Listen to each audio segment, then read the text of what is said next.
Bob, I want to talk about a gap, a spread, if you will, the difference between Fed funds and the 2-year. You've noted that's the widest going all the way back to 2008. And when people say 2008, Bob, they get worried, concerned. How worried and concerned should they be? Well, the jury is out. The economy is slowing. I don't think people can dispute that anymore. But we don't know, is it going to be a soft landing or a harder landing?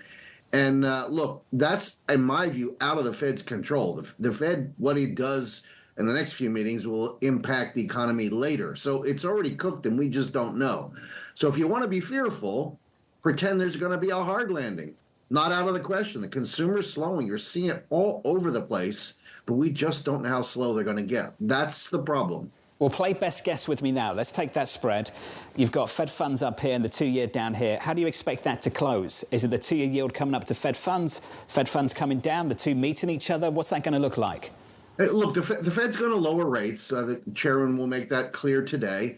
But as you and Stuart talked about earlier, we just don't know the pace of that decline.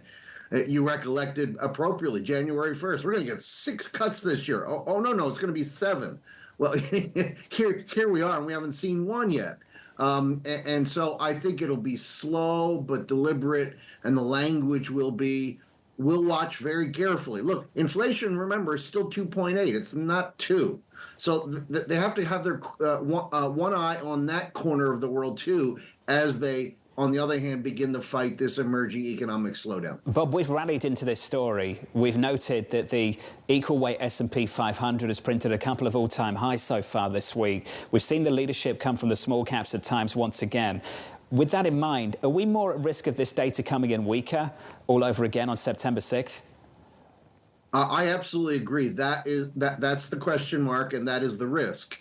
That things slow down faster than the market is expecting. And there's a little bit of, well, whatever ails us, the Fed will have the cutting power to fight that. Well, you know, what the Fed does today doesn't affect the economy for some time. A little psychology maybe, but that's about it. So it is, how fast does this thing slow?